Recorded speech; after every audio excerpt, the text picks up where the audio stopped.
What if you woke up one morning and things were, well, really weird? You're in a hospital bed. You look over and you realize you're surgically attached to a world-famous violinist. He's unconscious, and the doctors tell you he has a fatal kidney disease. You, and only you, can save him. But here's the kicker. You have to stay hooked up to him, keeping him alive with your own body for 9 solid months. If you unplug at any point, he dies. It's a bizarre, uncomfortable question, right? And it's exactly the kind of puzzle we're going to get into today. Welcome to The Explainer. Today, we are diving headfirst into the strange and sometimes kind of shocking stories that philosophers love to tell. And trust me, these aren't just for kicks. They're powerful tools designed to push our brains to the absolute limit. See, these tales are called thought experiments. The whole point is to cook up these extreme, totally hypothetical situations to isolate our moral gut feelings and see if they actually make any sense. They're designed to make us squirm a little, to hold a mirror up to our own logic, and to show us what we really believe when the chips are down. Okay, so our first story comes from the philosopher Judith Jarvis Thomson. Back in 1971, she created one of the most famous thought experiments of the entire 20th century, all to completely reframe the debate around abortion. So let's get back to our violinist. It turns out the Society of Music Lovers took matters into their own hands. They found out you were the only match in the world, kidnapped you, and decided his life was way more important than your freedom. The key thing here? You never ever agreed to this. The doctors explain it's for 9 months, a long, demanding, and completely involuntary sacrifice. After that, he'll be totally fine and you can both go your separate ways. But if you disconnect even 1 second sooner, he will absolutely die. So here it is, the big question. Are you morally required to stay plugged in? Most people, when you put this to them, they say no.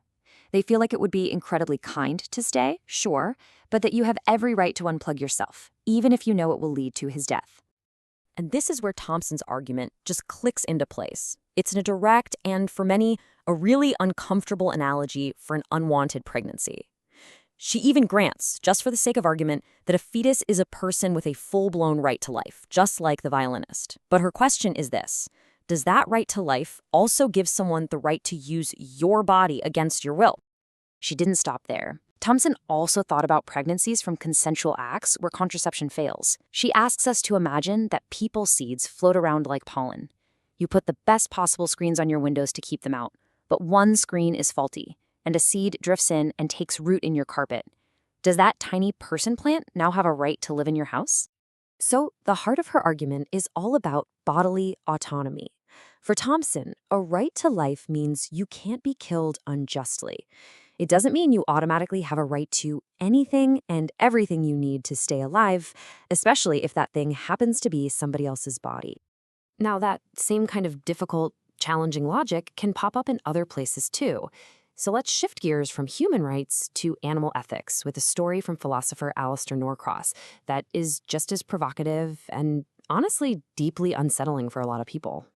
Okay, so meet Fred. He has an accident that leaves him unable to enjoy the taste of chocolate. A total bummer, right?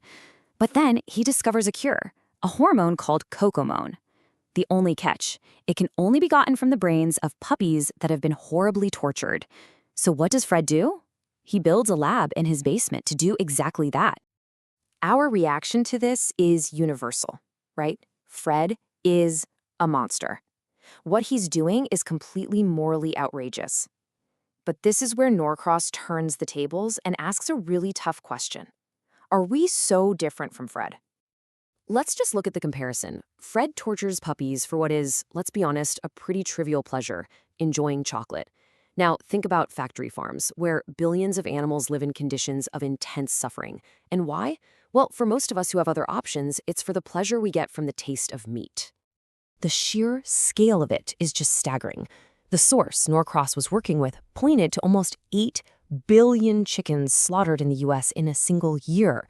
Norcross's argument is that if we think what Fred is doing is wrong, but we keep buying factory-farmed meat, we're being seriously morally inconsistent. So what in the world connects a kidnapped violinist to a basement full of puppies? Well, the link is a really powerful type of philosophical argument, one that's designed to attack the neat and tidy lines we draw between different kinds of beings. It's called the argument from marginal cases, and it goes something like this. People often say humans are more important than animals because we're rational or we're self-aware. This argument then points to human beings who lack those exact capacities, like infants or people with severe cognitive disabilities, and it asks a profoundly challenging question. Think about it. If our reason for thinking it's okay to eat a pig is because of its so-called lower level of rationality, does that same logic mean we can treat a human with a similar level of rationality in the same way? Of course not. That's horrifying. So the argument forces us to confront the question, what is the real morally relevant difference here? And that's the dilemma, right? It's super uncomfortable.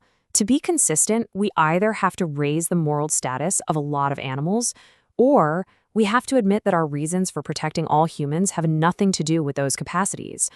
Many philosophers would say it can't just be about what species you belong to. And this gets us to a really important distinction that many philosophers make. On one hand, you have the biological fact of being a member of the species Homo sapiens. On the other hand, you have the philosophical idea of being a person. And they're not always the same thing. The classic definition of a person actually comes from way back with the philosopher John Locke. And for him, it's not about your DNA, it's about what your mind can do. A person is a being who's self-aware, who can think of themselves as the same self over time. So these are the kinds of abilities often tied to this idea of personhood. And it's a pretty radical idea, because if you take it seriously, not all biological humans are persons. An infant, for example, wouldn't qualify yet, and some non-humans, maybe a really smart chimpanzee or a future AI, just might. This is the logic that's really at the core of so many of these ethical debates. But in the end, stories about violinists and Fred's basement, they aren't meant to give us easy answers. They're meant to be mirrors. They're designed to reflect our own beliefs right back at us, forcing us to check if our principles actually hold up when things get tough, or if we're just picking and choosing when to apply them. And that leaves us with the fundamental challenge that these stories throw at us. Our gut, our intuition, often screams one thing, but cold, hard logic can point in a completely different direction. So the question for all of us is, when those two things collide, which one should we trust?